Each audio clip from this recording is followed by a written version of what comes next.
It is TSA's top priority to make sure that you have the most pleasant and efficient airport experience as possible while we keep you safe. However, Democrats in Congress refuse to fund the federal government. I was going to talk about this story anyway, but it really seems fitting since while you're watching this, I am likely in an airplane headed to Japan.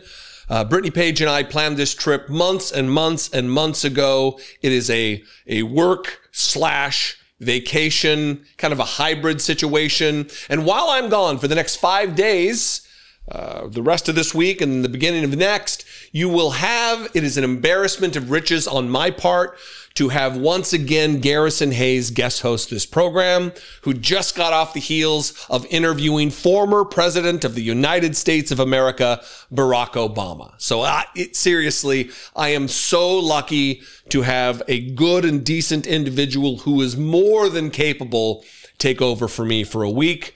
I would hope that you would show Garrison as much respect as you do for me.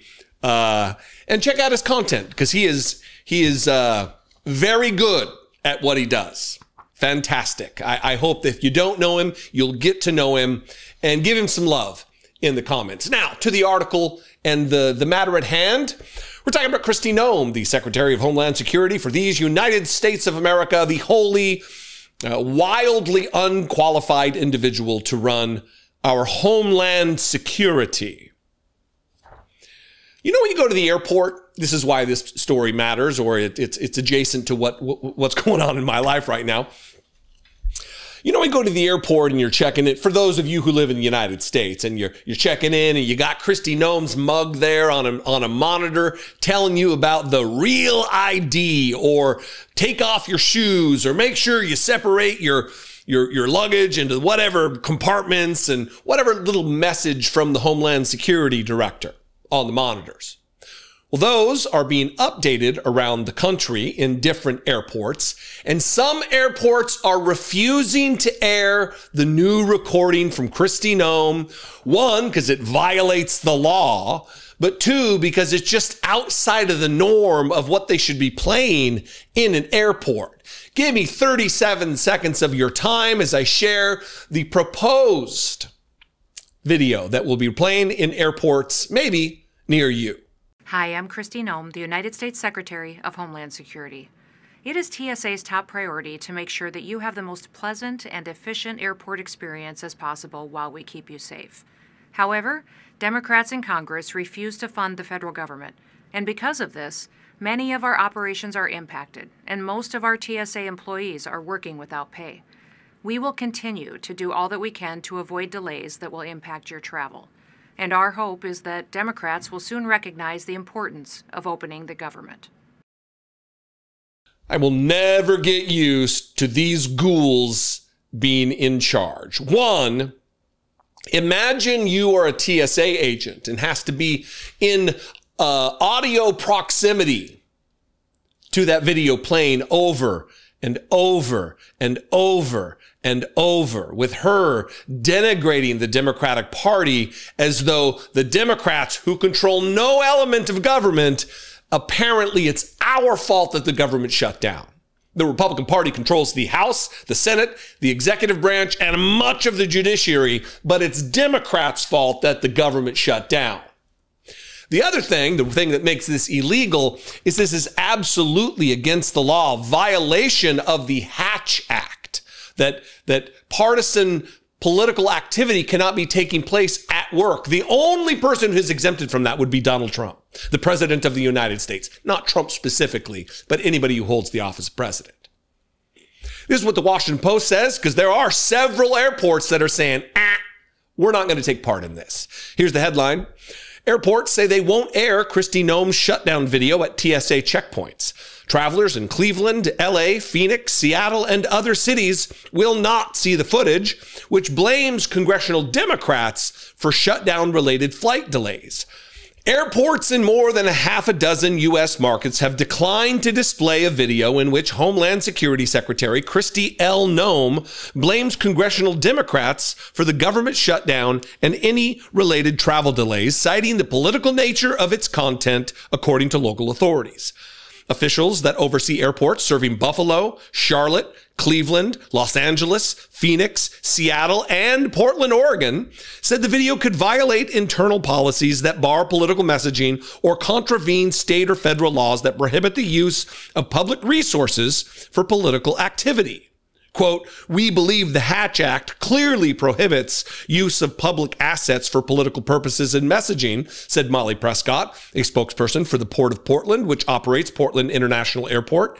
Enacted in 1939, the Hatch Act bars federal employees from engaging in politics while on the job and is also meant to ensure that federal programs are administered in a non-partisan fashion. Oregon law also precludes public employees from promoting or opposing political parties during working hours, Prescott said, noting, quote, "This is the first time to our knowledge that the port has declined to play a video." Westchester County, a community just north of New York City, also declined to show the video. County Executive Ken Jenkins called it, quote, "inconsistent with the values we expect from our nation's top public officials," and, quote, "unnecessarily alarmist," in a statement on Friday. Look, I'm tired, and I think you're probably tired of hearing it, but I'm tired of talking about this breaks all kinds of norms. This is unprecedented. We shouldn't be seeing this. Of course we should not. One of the reasons why they feel so comfortable doing this, offering this partisan illegal activity, is the fact that the dear leader, Donald Trump, the object of their worship, will pardon them, will certainly not fully enforce the Hatch Act. And a lot of this comes down to who the president is, whether or not that law gets enforced, especially within the White House staff, within the cabinet. So I'm tired of talking about the norms. I'm tired of talking about having any expectation of any other behavior than this from these people. They are liars and grifters and charlatans who have no respect for the rule of law. They have no respect for the oath to the Constitution that they've taken. And they will continue to run roughshod over those norms that we expect, over the decency that we expect from our leaders. The article continues, "This video could put airports and local TSA management in an uncomfortable position. Publicly owned airports, for example, might be worried about running afoul of federal or state laws," Britton said. On the other hand, some airports feel the need to play along, quote unquote, to avoid angering the federal government as airports receive significant funding from the FAA for runways and other infrastructure, he said. In other cases where the video is being played at a given airport could depend on who owns the screens, said an industry official speaking on the condition of anonymity to discuss a sensitive issue.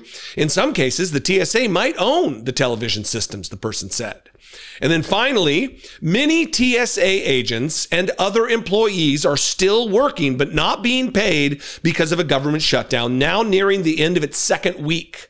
Major U.S. airports have suffered disruptions amid staffing shortages, with nearly 8,000 flights into or out of the United States delayed Sunday and another 271 canceled, according to the flight tracking website FlightAware. As of early afternoon Monday, there were more than 3,900 delays and 475 cancellations involving U.S. flights. Now, this might be a situation that I will be in. Who knows? Maybe tomorrow you'll come back and it'll be little old me because I couldn't get to Japan. This is disgraceful. I think we can all agree that we should be abiding by, respecting those norms that I'm not going to talk about because you're tired of hearing about it. Midterms cannot come soon enough. They are bearing down on us right now, and we need to prepare ourselves to get the message out. Obviously, the Democrats are not responsible for the government shutdown. They don't control either house or the White House. How could they possibly be to blame for this? What do you think? I invite you to this conversation. They have a Hate America rally that's scheduled for October 18th on the National Mall. It's all the pro-Hamas wing and the Antifa people. They're all coming out. This topic also dovetails into the fact that Brittany Page and I will be in Japan on a work/vacation hybrid trip for the next 2 weeks. We'll be in Japan, and we're going to miss the No Kings protest this Saturday on October 18th. And we're bummed about it, but we planned this trip nearly a year ago. So we had no idea. We began planning the trip before Donald Trump was even reelected. So it's been a long time coming, and we really feel a bummer that we're not going to be there. We'd love to hear from you. Where are you going to be attending? You can comment below. I'd love to see the community organizing that builds up around my show and Brittany Page's.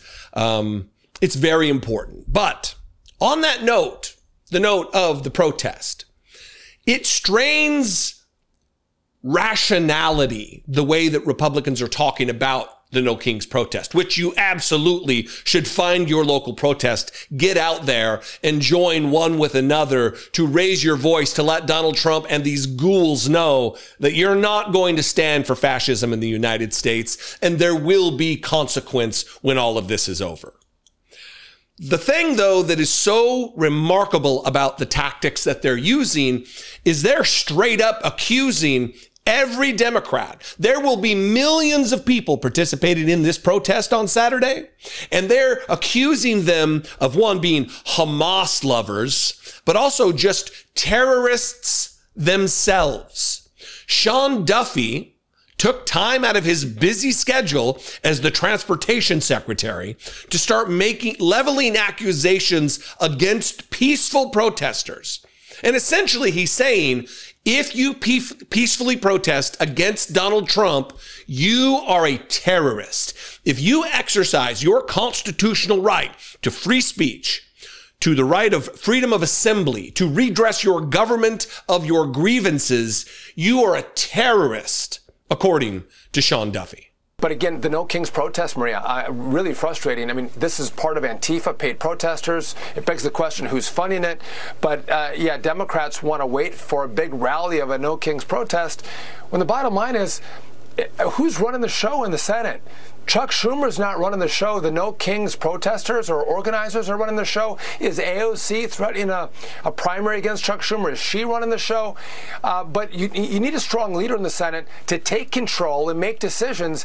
And Chuck Schumer's blowing in the breeze. He has no power, no authority, because he's given it up to his primary opponent, potentially an AOC, or to the No Kings protester organizers, and it's shameful.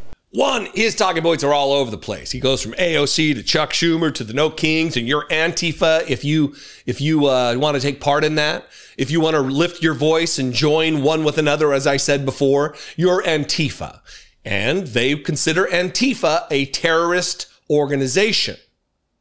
So you're anti-fascist, you're automatically, by their own declaration, an enemy of the administration. If you're anti-fascist, what would make them, if you're their enemy? A fascist. They are fascists. So, Mike Johnson. Very, very convenient, similar language. Duffy said there, it's really frustrating, he says.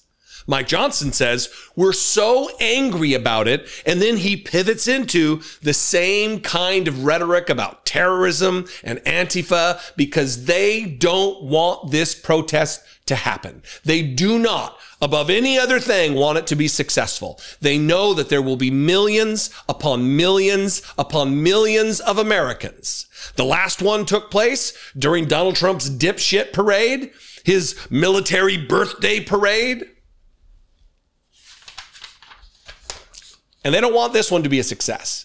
Here's Mike Johnson, and then we'll move on to the shadow president of the United States, Stephen Miller. And because of this nonsense, and we're so angry about it. I mean, I'm a very patient guy, but I have had it with these people. They're playing games with real people's lives. The theory we have right now, they have a Hate America rally that's scheduled for October 18th on the National Mall. It's all the pro-Hamas wing and the Antifa people. They're all coming out. Some of the House Democrats are selling T-shirts for the event, and it's being told to us that they won't be able to reopen the government until after that rally because they can't face their rabid base. I mean, this is serious business hurting real people. And I'm beyond words. I can't believe they're actually doing this. The Hate America rally. People gathering to protest peacefully and say, we will not tolerate a king in this country. No kings. That's hating America. That's the pro-Hamas wing and the Antifa people. That is specific alignment of Democrats, and I'm not just talking about political electeds either. I'm talking about run-of-the-mill Democrats. And let me say this, how ridiculous this is. Imagine you're a Republican out. You probably got Republican friends, right? You work with some Republicans or whatever, and they know you not to be pro-Hamas. They know you not to hate America. They know you not to be a member of some shadowy organization called Antifa. And if you go out there and protest, and then those same Republicans that you know hear Sean Duffy and Mike Johnson saying that that's what you are as Antifa lovers, Hamas lovers. When are Republicans going to start saying, it's hard to trust these people. Everything they say is exaggeration. Everything is just wild hyperbole with them. They're just trying to take a page out of Donald Trump's playbook. And where does Donald Trump get his playbook? That was a great segue. Man, I'm really proud of myself on that one. Where does Donald Trump get his playbook? From the shadow president of the United States, Stephen Miller, and these couple of goofs that you just heard are also running with the same rhetoric he's been spewing for months because he sets the narrative. He sets the agenda. He sets the policy for the United States executive branch, Stephen Miller. And here he is from a couple months ago saying that the Democratic Party is a domestic terrorist organization, a domestic extremist organization.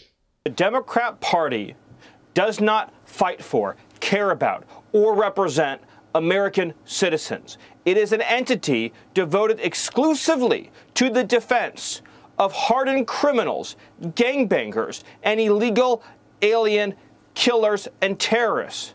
The Democrat Party is not a political party. It is a domestic extremist organization. None of that's believable. The Democrat Party, he says, does not fight for, care about, or represent American citizens. I guess except for the millions that are going to turn out this weekend at the No Kings rally. I guess except for them. Except for the millions and millions and tens of millions of people who voted for Kamala Harris. Other than them, they don't represent the American people. It's an entity, the Democratic Party, devoted exclusively to the defense of hardened criminals, gangbangers, he says, unable to pronounce words, and illegal alien killers, and there it is, terrorists. The Democrat Party is not a political party. It's a domestic extremist organization. This is the narrative they've been developing, and when the protest happens, they're going to be one step closer to declaring martial law or invoking the Insurrection Act or whatever else. Donald Trump wants to rule the American people with an iron fist, just like he lovingly and gleefully talks about Kim Jong-un, Xi Jinping, Viktor Orban, Vladimir Putin. Name a despot across the globe, and Donald Trump looks up to that person. Mohammed bin Salman. This is who they are. Every time they're pointing the finger in our direction, you know that the accusation they're making lies squarely on them. It is who they are. Whatever they're accusing you of, they embody with energy and devotion, because it makes the dear leader happy. Anyway, I'd love to know what you think. Again, Garrison Hayes will be guest hosting for 5 days, and I'm lucky it happened, and I hope you feel that same way. Going around throwing bags of cash at incoming Trump administration officials. Those look like dirty political setups and stings. Now, I assume he didn't take the cash. I surely hope that's not what happened. I sure hope that's not what happened. He would deny it, but Jesse Waters is leaving the door open for the possibility or even likelihood that Tom Homan is guilty of soliciting a bribe of $50,000, of soliciting not one bribe. We only know of the one so far. But Jesse Waters on his Little Five show last night on Fox News left the door open. He says with his mouth one thing, but if you read between the lines, if you listen and parse out the language, the specific language that he chooses, the words, they have meaning and they say a lot. Watch this very brief one. We'll talk about it and we're going to move on to the longer one where he really spills the beans about his doubt of the innocence of the mushmouth dildo with ears, Tom HOMAN. But I always think I'm in trouble. Me too. There's no evidence that HOMAN ever took any bribes, but there's a mountain of evidence that the Biden family did. It's so stupid. There's no evidence except for the video that the FBI has in its possession of Tom HOMAN taking a bribe. No evidence at all, but there's a mountain of evidence that he just can't list. There's never a scintilla, an iota, anything. There's not a molecule of a story, of a shadow of a story that's ever told about what this evidence is against the Bidens. Because remember, James Comer promised for the forwarding of a criminal complaint to the DOJ, which never came. That was a sham investigation, and it was called that from the very beginning by many people. We knew it wasn't going to go anywhere. We knew it would result in no evidence or charges whatsoever. And that's exactly what happened. It was but a distraction. And we do have evidence against Tom HOMAN. It's just in the possession of the DOJ. It's just in the possession of the FBI run by Kash Patel. You think the same organizations that can't release, that refuse to release the Jeffrey Epstein files that contain Donald Trump's name in record number, you think that's the same party that's going to make sure that Tom HOMAN is held accountable? Please.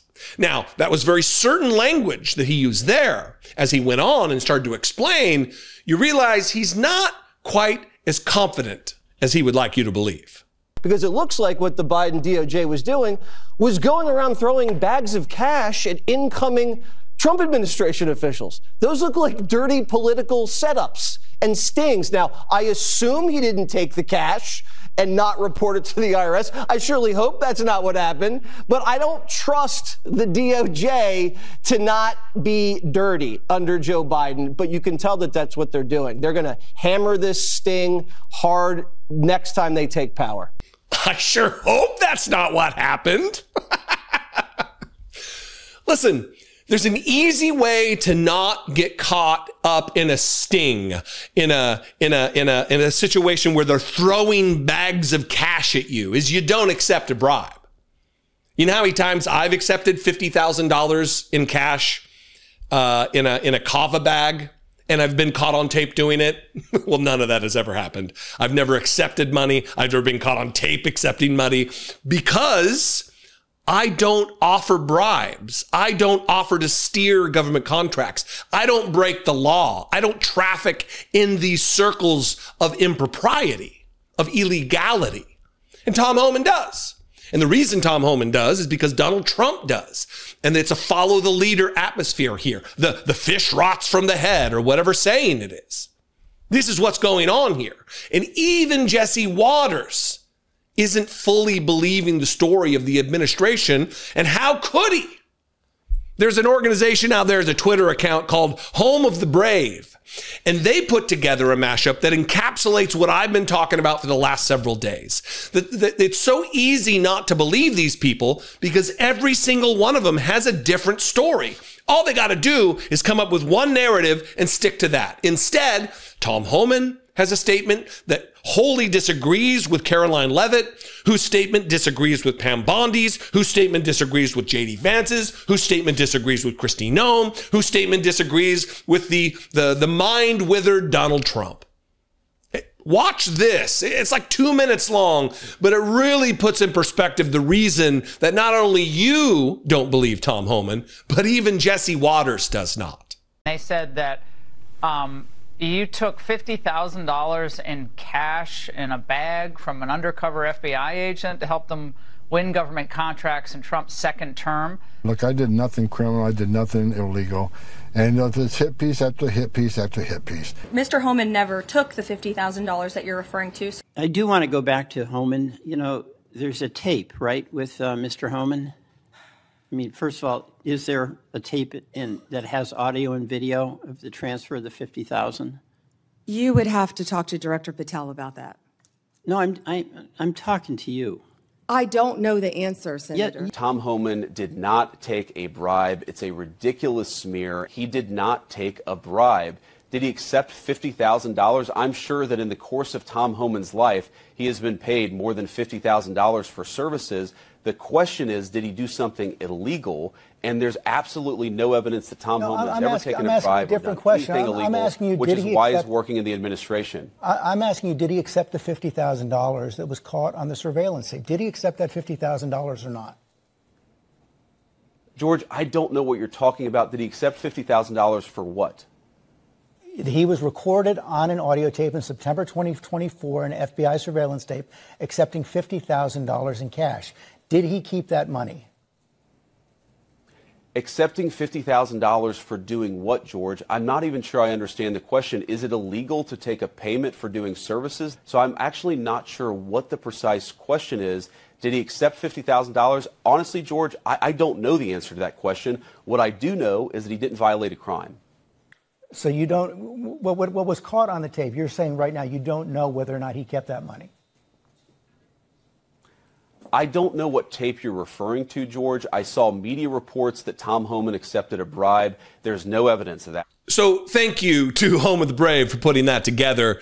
Putting little videos like that to look like, oh, that would be super easy. It is time consuming. So thanks to that group. I have no idea who they are. I don't know who runs it, but that was a great video that really encapsulates just, it boils it down to its most basest level. So it's easy to understand in just a short period of time. And again, can you blame Jesse Waters for having his doubts? Anyway, what do you think? Where am I off base? You can tell me in the comments below. You can also call the voicemail line, 714-576-4054. And of course, as always, you can email me, daily@dollemore.com. Please, I'd love to hear from you. If you want to help support this work, I would appreciate that very much. You can become a channel member. Click the join button below this video on YouTube, or go over to my Patreon page, patreon.com/IDoubtItPodcast. I think I do good work. I think I provide value. And if you agree, help support this work. Sound familiar? That's why Donald Trump loves Viktor Orban. As much as Donald Trump would like to say he made Viktor Orban who he is, Viktor Orban was Donald Trump before Donald Trump was Donald Trump. I hope that we can all find someone in our lives that bring us joy and happiness. I hope that you can find a loved one in your life, a life partner, maybe, that will bring you as much joy, that will lighten your mood and your face and your countenance like Donald Trump does when he sees Viktor Orban. Viktor Orban is an authoritarian goon that runs the country of Hungary. And Donald Trump is very, very fond of him. Yesterday, it was on full display, full gross display, as Donald Trump told a gathering of international leaders that he's a big fan of Viktor Orban. And I know a lot of you don't agree, but it doesn't matter because I'm the only one that matters, he told this group of world leaders. Remarkable stuff. Look how happy Donald Trump is. We have Hungary. Oh, Viktor, where is Viktor? Viktor. We love Viktor. Viktor, I call him. You know, I put the little accent on it. You are fantastic, all right? I know a lot of people don't agree with me, but I'm the only one that matters. You are fantastic. He's a great leader. I endorsed him the last election he had, and he won by 28 points. So you're going to do even better this time. You have another election, and you're going to do great, and we appreciate it, and we're behind you 100%. That's Hungary. First of all, all kinds of democracy groups have called out that election of Viktor Orban as not being on the level, of absolutely being rigged.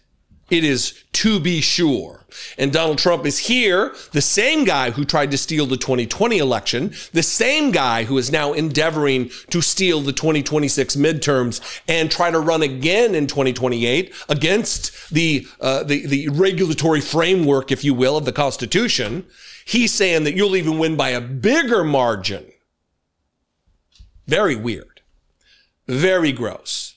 Very anti-democratic. And look, if you really want to see gross, watch Donald Trump at his most giddy. I mean, he is beyond himself, just imbued with joy to stand on the stage briefly and shake the hands. It's like a jerk fest, shaking the hand of Viktor Orban. Ugh, watch this.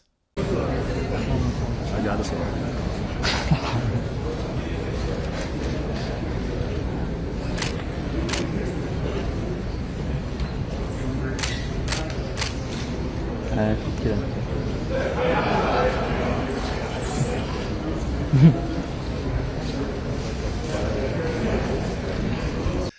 It's just weird. It's just embarrassing.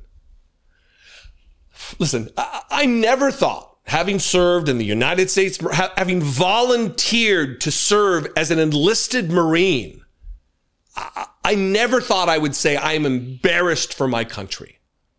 That this is embarrassing. The president of the I lived through Clinton. Wasn't a fan of Clinton then, not a fan of Clinton now. I thought even he wasn't embarrassing for the United States. Even he was still the commander-in-chief of the armed forces. Donald Trump is just, at his gooberest of goober, he's just the worst. And every time he opens his mouth, he is just an embarrassment for us on a world stage, cozying up to dictator types, authoritarians like this. If you're not familiar with who Viktor Orban is, let me read this headline in like 3 paragraphs from the New Republic. Trump tells fellow world leaders he's the only one that matters. Quote, I know a lot of people don't agree with me, Trump went on, but I'm the only one that matters when... And then he says, you are fantastic. The clip you just watched. Trump continued to honor the Hungarian prime minister, who has indeed earned his fair share of critics for striving to dismantle liberal democracy in his country. Since taking office in 2010, Orban has seized control of independent governmental institutions, curtailed press freedoms, and targeted his political opponents, immigrants, and LGBTQ plus people. Sound familiar?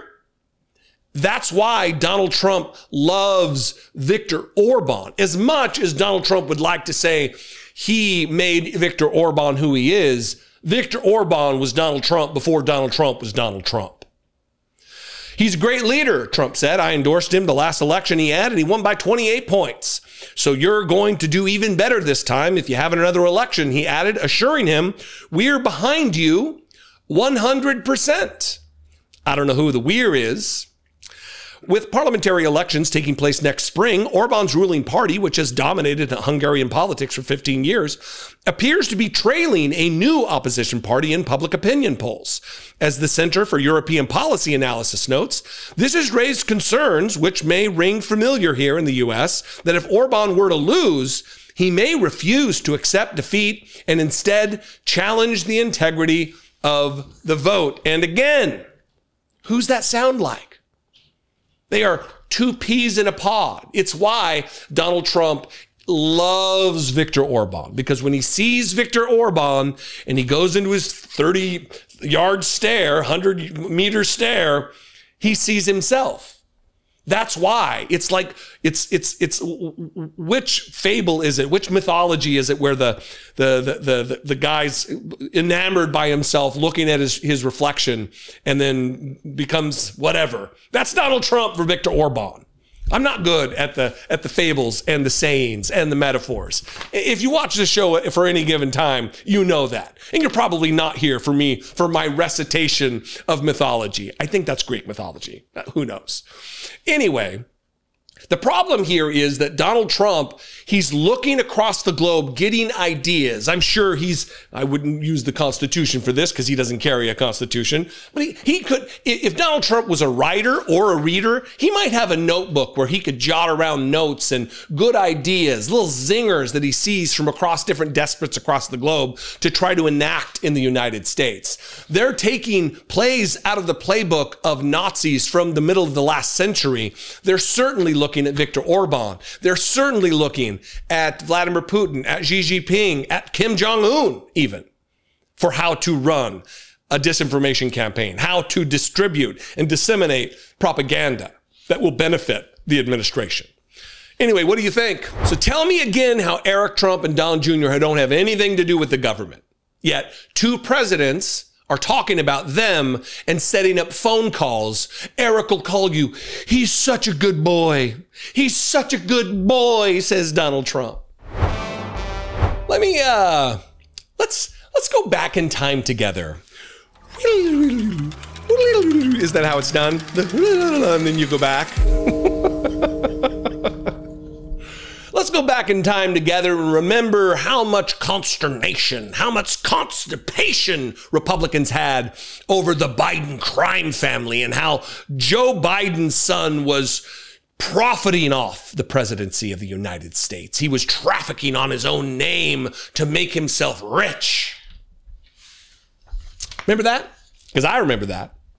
And then we have Donald Trump yesterday speaking to the Indonesian president on a hot mic where they're discussing a business deal, and the Indonesian president is begging Donald Trump, have Eric call me. It sounds like he doesn't want to talk to Eric. It sounds like he really wants to talk to Don Jr. because Donald goes, I'll have Eric call you. He's a good boy. And then the Indonesian president says, well, Eric or Don Jr. I don't know if you've seen this. I tried to clean up the audio as best I could. Here's a version from Reuters.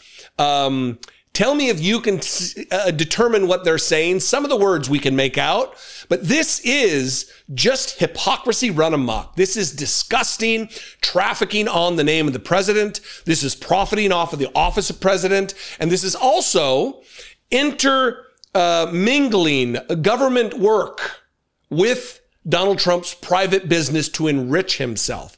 All of the MAGA ghouls who talk about Donald Trump giving away his presidential salary. He only did it one time during the first term, by the way. One single time. He didn't do it every time. They still run with this like he's some kind of a charitable person, like he's altruistic in his efforts in the presidency. Shocking how he's doubled his net worth in just this second term. So watch this clip of Donald Trump on a hot mic discussing not presidential business, personal business with the president of Indonesia. I would like to know, is there a region and not safe security? Can I meet Eric? Yeah, I'll have Eric. Yeah. He's such a good boy. Yeah. I'll have Eric. Yeah, definitely. Thank you. Yeah. That's all. I told Harry also. I told Harry. Yeah, but we'll look for better place. Yeah, all of them.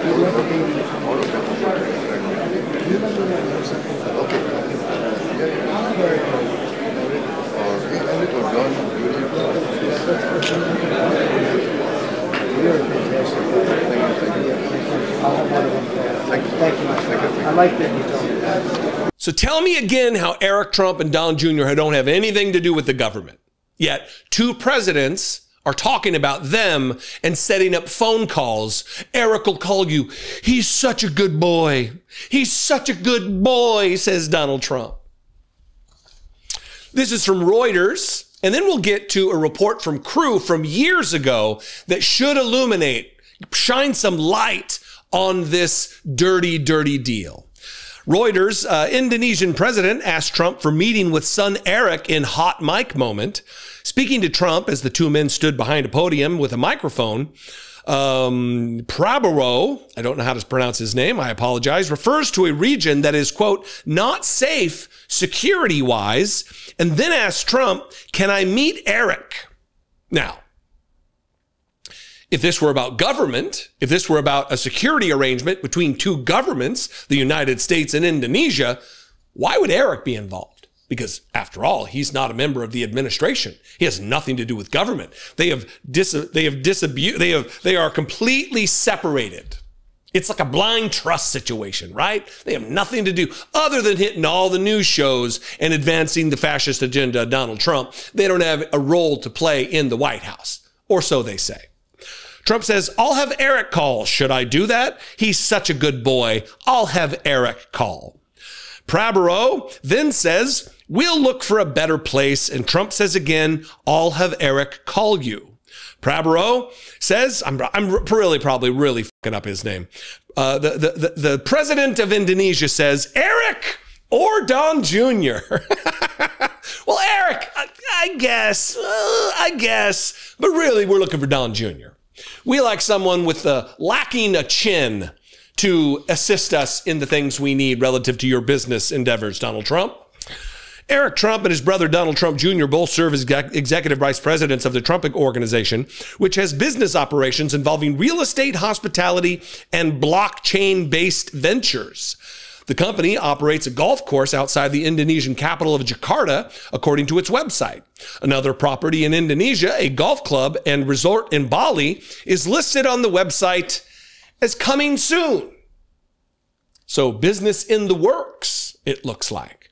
And this is from CREW, the Citizens for the Responsibility and Ethics in Washington, a stellar organization that if you have $5 or $10 or $100 burning a hole in your pocket and you want to support a group that does hold both sides accountable relative to ethics, it's CREW.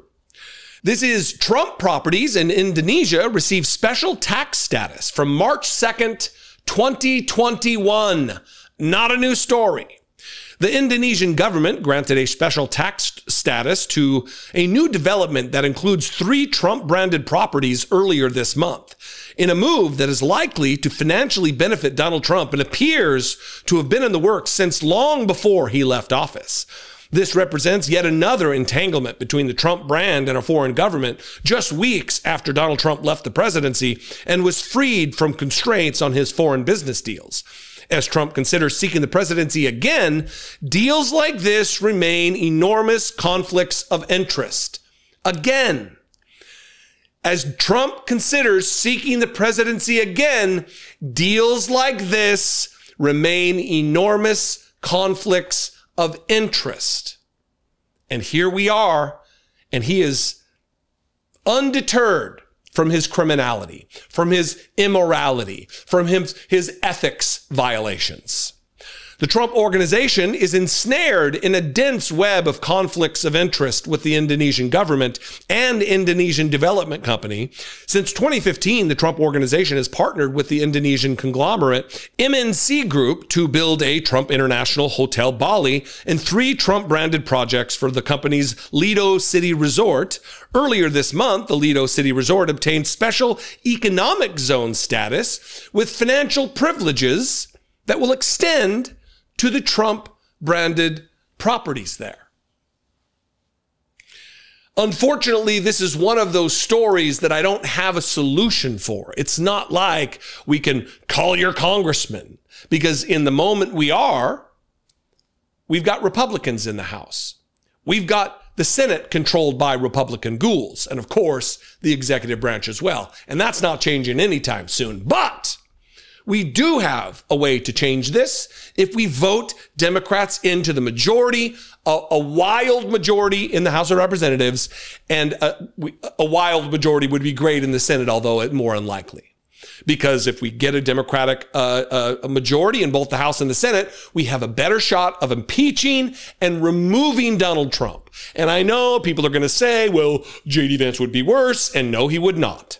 He would be terrible. He would be someone we would want to monitor. If he violated any of the statutes that would allow for impeachment, we would want to impeach and remove.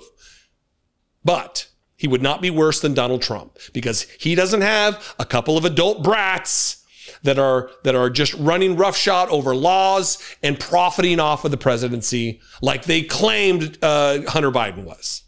Anyway, I really would like your feedback on this conversation. If I were in that imaginary group of Antifa, I would be very concerned. If I were part of anything that was sending money their way or assistance their way, I don't know. I might be a little concerned because the FBI is dead ass serious. Glenn Beck is a bootlicker. And I don't mean it, I do mean it euphemistically because I don't think he really licks the boots. But of all the bootlickers out there, he's among some of the worst. I don't know why it is that Mormons and their sycophancy really bothers me so much. I think it's because they play so pious and high and mighty, and I grew up around all these people.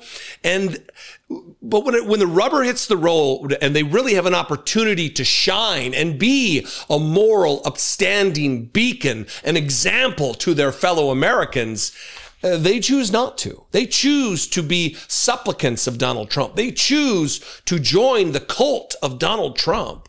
And the reason I know that Glenn Beck is a bootlicker and a sycophant and a lapdog and just an ass kiss for Donald Trump is that he used to be opposed to Donald Trump. Just like Jason Chaffetz over at Fox News, who used to be a congressman for Utah, who was like, after the I'll grab him by the pussy tape drop, he's like, I'm not going to support Donald Trump. What will I tell my daughters? Oh my God, that would be immoral. I can't even imagine. I'm a family man. I'm a family values guy. And what's he doing now? He has his lips surgically attached to Donald Trump's asshole, just like Glenn Beck, who in this clip, I'm going to share a tweet with you where he's claiming, I don't know why anybody would believe him because he's a lying, bootlicking coward, but he's claiming that the FBI came to his house to learn everything that he has to teach them about Antifa. Get a load of this tweet. The FBI showed up to my house to discuss my TV show exposing Antifa's network. If you are a member of Antifa or providing material or financial support for Antifa, I might be a little concerned because the FBI is dead ass serious about investigating you. Are you going to start talking about the Riz and all the other chi or whatever what's the youngest generation? Are they Gen Zers? The Zoomers? Is that what you're trying to do, Glenn Beck? While trying to convince the boomers and the Gen Xers that you're cool enough that the FBI came to learn what you have to teach them about Antifa? Come on, bro. Nobody believes your bullshit. Nobody believes you. You're a liar. You were against Trump until it hurt your pocketbook, and then you joined the cult. Come on. Now, attached to this tweet was a video where he explains it in the most Glenn Beck way imaginable, the lie about the FBI seeking his special knowledge and understanding about Antifa. If you remember his Fox News show from years ago when he was even too conspiratorial for Fox News, this will remind you of that. Last week I did a TV show that apparently got the FBI's attention. The topic was initial investigation, a jumping off point, shattering the myth that Antifa just, it's just leaderless and decentralized. We thought, no, it's really not. So we dove in headfirst and we analyzed the Antifa network, and we went from the street thugs to the support groups, eventually to the funding. To say the FBI was interested in this might be an understatement. Let's just say the FBI is turning over every single stone. It is so clear to me that they are exploring all angles of this, and they are talking to anyone and everyone that can give them any kind of information. How do I know? Saturday, I get a phone call. The director would like to send over some agents to speak to you, Glenn. And I'm like, the direct FBI agents? Yes, you said some things that they need to talk to you about. And I'm like, well, good things or bad things? They'll be over. So they sat in my living, 3 agents sat in my living room on Saturday afternoon for almost 2 hours. And I immediately called Jason. I'm like, Jason, you're the researcher. It's your fault. I'm going to throw you under the bus. You better get your butt over here.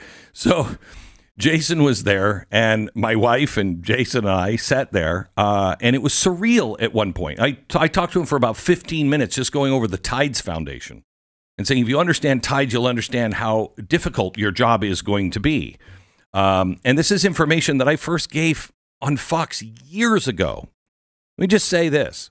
Finally, we have an administration and an FBI director that is willing to go in deep, not surface, but deep. I can only imagine what we could have avoided if anyone in an administration would have done this in 2011. But if I were in that imaginary group of Antifa, which, by the way, has imaginary leaders leaving the country to go maybe to imaginary countries outside of the U.S. right now, I would be very concerned. If I were part of anything that was sending money their way or assistance their way, I don't know. I might be a little concerned because the FBI is dead ass serious. Thank you, Donald Trump, Kash Patel, and all of the agents at the FBI. First of all, nobody calls it an imaginary group. Nobody calls it an imaginary group. People say that it's an ideology. And you might have people who consider themselves anti-fascist in Portland or San Diego or Chicago or here in Washington, D.C. And when a protest happens and they show up, they bring with them their attitude about fascism. There is no website for Antifa. There is no broader organization. There is no funding. People aren't paid protesters for Antifa. And further, one of the reasons that this smacks of absolute bullshit is the fact that if there's an active FBI investigation into the underworld that is Antifa, are they going to let Glenn Beck get on the radio, get on his TV show, and broadcast to the rest of the world to let morons like me broadcast and amplify this message, to let them know, hey, cool it, everybody? Or would they do it the way that a normal investigation would run? It's, hey, be quiet. We were never here. You can only talk about this after we get an indictment, after we make some arrests, maybe. That's the way it would work. He's just a liar. He's just trying to gen up clicks or ratings or whatever. I'm Glenn Beck. I hated Donald Trump, but now I love him. What a loser. Just a cult member. He has supplanted his actual previously claimed deity, Jesus, the Heavenly Father. At Mormons, they love to talk about the Heavenly Father, for Donald Trump, who's now apparently the new Heavenly Father. He's the new dear leader, the new head of the cult. Glenn Beck, very fond of being a member of a cult. This is just his latest. Anyway, what do you think? I would appreciate your feedback. If you know anything about Antifa, please give Kash Patel a call. If you're ready to start being an informant against the broad, well-funded organization of Antifa, please let Glenn Beck know. He has a few FBI agents that sat in his living room for 3 or 2 hours or whatever on Saturday that he'd love to get you in touch with. The other way is just to comment below and give them all the information, or you can call the voicemail line. I won't be forwarding those on to the FBI, but 714-576-4054. And of course, as always, you can email me daily at dollemore.com. Those emails as well will not be forwarded to the FBI. I love and appreciate you very much. I'll see you next time. Be genuine. Don't be a filthy liar like Glenn Beck, and take care of one another.